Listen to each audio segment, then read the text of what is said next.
Modo Opinión presenta la entrevista. 12:39, Samuel, ya estamos con nuestro apreciado y querido amigo y prácticamente colaborador permanente de Modo Opinión, el buen amigo Yatzel, que está allá ¿Qué en tal? ¿Qué línea. tal? ¿Cómo están ustedes? Buenas tardes, Yatzel, ¿cómo te va? Un verdadero placer saludarlos y compartir con esta audiencia de Modo Opinión con tantos temas que tratar a nivel internacional en esta semana bastante activa. Así es. Así es. Yatzel, estás en México, ¿verdad? No, o sea, me encuentro ahora mismo en Abu Dhabi, sin Ok. embargo, dándole bastante de seguimiento a México, a Puerto Rico, a El Salvador y a Estados Unidos, que han sido protagonistas esta semana de varios de los principales sucesos. En el caso de México, como sabemos, hoy en día se llevan a cabo las elecciones más grandes de toda su historia, con 20,000 cargos que deben votarse, pero también entonces el principal motivo de atención, que es la presidencia de la República. Este país que, como sabemos, desde 1910 no tiene reelección, por lo que el presidente Andrés Manuel López Obrador no puede presentarse a un segundo periodo. ¿Y cuál es la...? Bueno, sí, Evaristo. Sí, y la importancia que tienen estas elecciones, Yatzel, es que por primera vez Morena va a una elección nueva sin el candidato López Obrador, porque recuérdate que López Obrador vino del PRD, después ha venido caminando en los partidos tradicionales, y ahora México, por ejemplo, la segunda candidata, que es en este caso el apellido Gálvez, que va por la alianza PAN-PRI-PRD, contra la oficialista Claudia, y Jorge, que venía subiendo en las encuestas y venía posicionándose de una mejor manera, pero por primera vez el país que por lo que se conoce tiene una mayor cultura machista del hemisferio, posiblemente tendría elegido hoy a una mujer. ¿Qué le parece a Yasser? ¿Cómo se está midiendo todo esto por ahí, por México? ¿Y cuál es el sentido que tendrá esta elección para el resto de América Latina, ya que México, como es la principal urbe de la lengua española, porque hablan más mexicanos la lengua de Cervantes que los propios que están en España, ¿qué repercusiones tendrá para la economía y la política de nuestro hemisferio estas elecciones? Claro, como sabemos, México es la economía más grande de Hispanoamérica, es el país más grande que habla nuestro idioma, como bien acabamos de mencionar, y desde luego tiene una influencia cultural, económica y política que no puede ser siquiera minimizada. Ya que bien lo mencionas, no es la primera vez que una mujer aspira a la presidencia, pero es la primera vez que dos mujeres son las candidatas mayoritarias. En este caso estamos hablando de Claudia Sheinbaum, que era hasta recientemente la jefa de gobierno del Distrito Federal, dígase la capital de México. Ella representa el oficialismo, que hoy en día sigue encabezando Andrés Manuel López Obrador, quien llegó al poder en 2018, después de tres candidaturas bastante activas en 2006, 2012, y finalmente es un momento victorioso. México tiene un proceso en el cual los gobernantes duran 6 años, es decir, sexenios, en vez de cuatrenios, como en República Dominicana, pero con una férrea prohibición a la reelección. La principal candidatura opositora es de Xochitl Gálvez, quien es nominalmente integrante del Partido Acción Nacional, centro derecha, pero que recibe el apoyo también del histórico partido de gobierno en ese país, el Partido Revolucionario Institucional PRI, que es más de centro, y también de la anterior formación que integraba Andrés Manuel López Obrador. Estamos hablando del PRD de México, aunque muy disminuido. No hay segunda vuelta en México, por lo que basta una mayoría simple. Sin embargo, todas las encuestas cerraron con una ventaja considerable para el oficialismo, por lo que sería bastante sorpresivo que hoy los primeros boletines no apunten a una repetición de este partido en el poder. Hay una tercera candidatura del Movimiento Ciudadano, sin embargo, esta candidatura bastante centrista también y que tiene gobernaciones importantes como es la de Nuevo León, no ha logrado en ninguna medición superar el 10%, que es bastante respetable, son muchísimos votos, pero no suficiente como para pugnar por la presidencia. Desde el punto de vista de la política exterior, sabemos que López Obrador no es una persona que le pone tanta atención a esto, pero Claudia Sheinbaum sí ha mostrado tener un mayor interés en lo que son las relaciones hemisféricas, de modo que pudiera haber un cambio en ese sentido. Una tradición muy mexicana, como bien conocen ustedes, es que desde luego cuando un representante de un mismo partido llega al poder, casi siempre el divorcio con su antecesor es inmediato. Claudia Sheinbaum ha querido jugar a una especie de equilibrio en el que reconoce el liderazgo de Andrés Manuel López Obrador, pero al mismo tiempo dice que será independiente. Habría que ver cómo siguen esas relaciones. Pero hemos visto en toda la región casos como, por ejemplo, Álvaro Uribe, Juan Manuel Santos, Rafael Correa y Lenín Moreno. En la misma República Dominicana, bueno, Leonel Fernández y Danilo Medina, por solamente mencionar algunos. Así que la historia la juega un poquito en contra a lo que sería la armonía. Desde luego, es importante tomar en cuenta que México tiene una gran tradición de encuestas que fallan en márgenes, pero no necesariamente en torno a quién ganará. En 2012 todo apuntaba a que Enrique Peña Nieto ganaría por más de 10 puntos, pero al final terminó ganando por solamente 5, que está dentro del margen de error, pero vale tomarlo en cuenta. Ya desde el punto de vista de la elección congresual, México tiene un Congreso bicameral, igual que nosotros, con un Senado y Cámara de Diputados, pero con una diferencia, y es que el 60% de los cargos en el Senado y el 60% de los cargos en la Cámara de Diputados se eligen en distritos de un solo representante, pero 40% por la vía plurinominal con el voto nacional. Eso es lo que ayuda a que exista cierto equilibrio. En 2018, López Obrador logró una mayoría calificada que incluso le permitía reformar la Constitución, pero perdió esa mayoría en 2021 y no es muy probable que ahora en 2024 nuevamente tengan una mayoría calificada, lo cual frenaría cualquier intento de reforma constitucional, que en México no sería para la reelección. Es una creencia muy arraigada en México de que las reelecciones deben mantenerse solamente en el pasado del siglo XIX, pero sí para algunos temas desde el punto de vista económico. Ok. ¿Qué opinión te merece a ti el proceso eleccionario en El Salvador? Y bueno, vimos ya que ayer tomó nuevamente posesión el presidente Nayib Bukele. ¿Y cuál es tu perspectiva para estos próximos 5 años de presidencia? En el caso salvadoreño es importante marcar la diferencia entre una cosa y otra, porque por un lado no podemos ver del todo positivo el hecho de que alguien se presente a una reelección al margen de lo que dice la Constitución, que todavía al día de hoy prohíbe las repostulaciones. Él lo que hizo fue avalarse en una decisión de Corte Constitucional. Sin embargo, eso no deja de lado el hecho de que, y miren, yo tengo más de 15 años visitando El Salvador, eso no deja de lado el hecho de que es un país que tenía 120 muertes violentas por cada 100.000, ahora tiene 2. Era un país que vivía sumido en miedo, hoy es un país que está incluso de moda, un país en el cual la desesperanza se había apoderado de la gente y hoy en día muestran mayor esperanza. Por eso que el presidente Nayib Bukele tiene 85% de aprobación, que se tradujo en 85% de los votos para su reelección, y logró 95% del Congreso unicameral, es decir, 57 de 60 diputados. Es un poder como prácticamente ningún otro en la región, porque no solamente se trata de la gran autoridad que mantiene sobre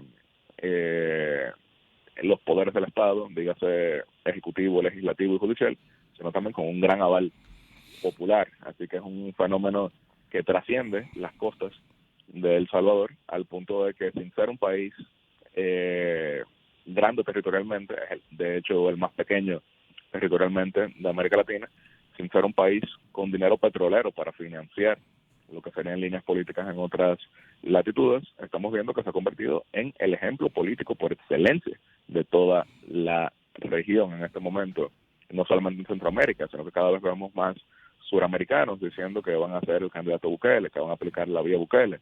Entonces eso no quiere decir que estoy endosándolo, sino que creo que hay que profundizar el estudio sobre lo que significa Nayib Bukele para América Latina al día de hoy. Bueno, y tuvo la visita también ayer de Javier Milei por allá, por Argentina, pero me gustaría ya ver cuál es tu opinión con relación a este sexenio mexicano. Va a encontrar la posibilidad de que se mantenga en el poder en Estados Unidos el actual presidente de corte de los demócratas, y ahora en la propia situación que se encuentra Donald Trump, que también pudiera ser elegido y también estaría en su última oportunidad, ya que allá no pueden, en ambos casos, no pueden ninguno de los dos que ya han sido presidentes durar más de los 4 años que vienen. ¿Cómo ve la relación que vendrá entre México y Estados Unidos a partir de estas próximas elecciones de hoy en México y las que posiblemente tendremos en noviembre en Estados Unidos?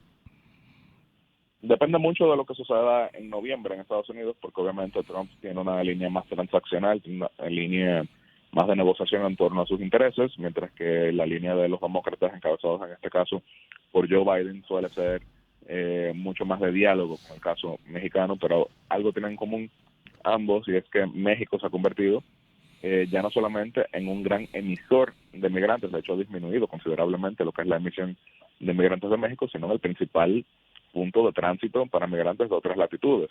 De hecho, hoy en día los mexicanos detenidos en la frontera norte, que es la sur de Estados Unidos, no son ni siquiera las 7 principales nacionalidades. Estamos viendo mayormente haitianos, estamos viendo mayormente venezolanos, colombianos, ecuatorianos, guatemaltecos, hondureños, africanos, cubanos, nicaragüenses, de diversas formas. Entonces, es en el mayor interés de Estados Unidos tener una relación de mutua cooperación con México. En el caso de López Obrador no fue, vamos a decir, que un sexenio muy brillante en el sentido de compartir con su socio del norte, pero Claudia Sheinbaum, precisamente porque estará en una situación económica donde requerirá mayor apoyo, probablemente si es electa presidenta, tendrá mayores incentivos para llevarse bien con Estados Unidos, sea cual sea, pero desde luego la estrategia es muy distinta si es Joe Biden o si es Donald Trump, que al día de hoy, en este instante, en este momento, tiene mejores números, pero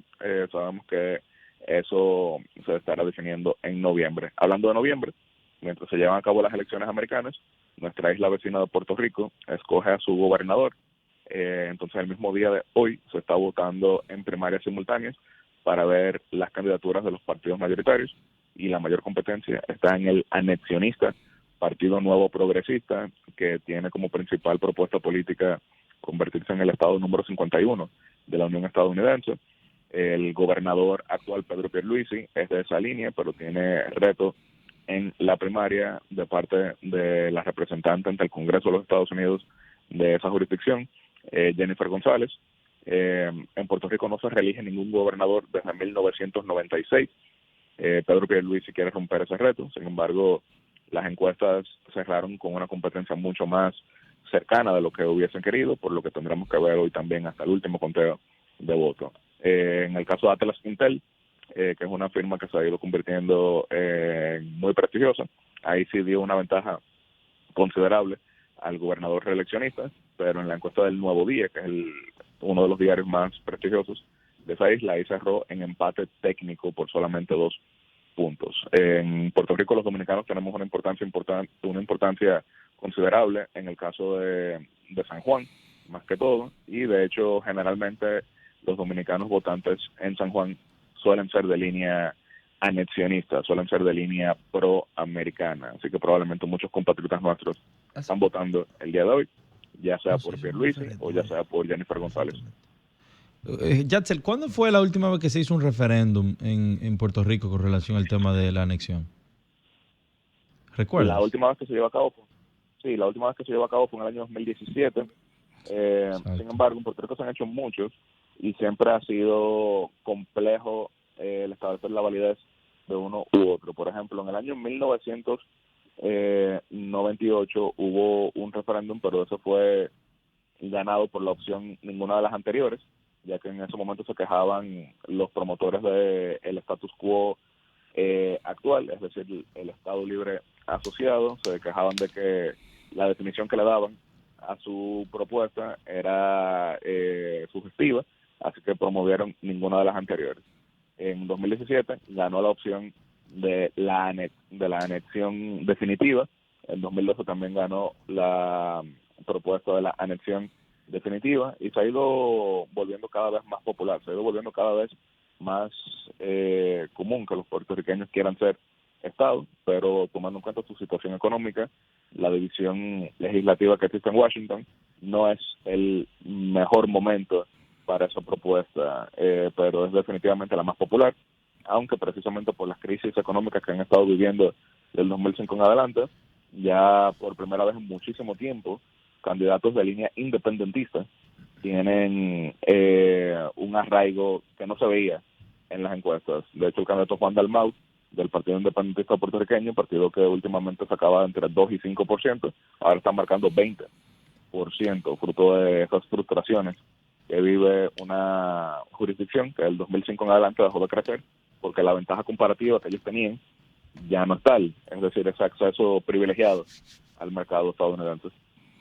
Y Yasser, ya para concluir, que vamos concluyendo, nos gustaría tus reflexiones con relación a una de las partes que en el día de ayer Bukele turnó en su alocución, diciendo que en estos 5 años su concentración será en la parte económica. Como tú has visitado tanto El Salvador, me gustaría saber tu opinión en un minuto con relación a ese tema.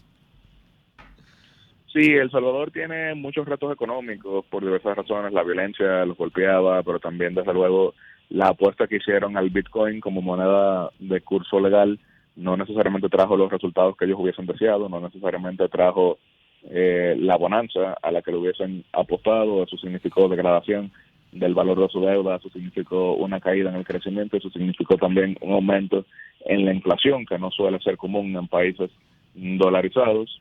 Sin embargo, el tema de las criptomonedas no es tan sencillo como lo que pasa hoy o lo que pasa mañana. A veces hay que darle un poquito más de tiempo, pero El Salvador apostó como moneda de curso legal. Esa es la parte más riesgosa ahí, pero desde luego ya muchos entienden que fruto de la pacificación que hasta ahora ha logrado y fruto también de la buena imagen que hasta ahora ha logrado, eso inevitablemente traerá mayores inversiones y que pudiera significar también un mayor crecimiento. No está pasando todavía, pero de nuevo, cuando un país se pone de moda, no es tan difícil venderlo, y a eso es que le está apostando el presidente Nayib Bukele, que se convirtió ayer en el primer presidente en 80 años de El Salvador, que eso sucede así mismo en el poder. Muchas gracias, Yasser, a todos ustedes por seguir esta programación de Modo Opinión, y el próximo domingo nos volveremos a ver aquí y seguir la programación de Sol 106.5.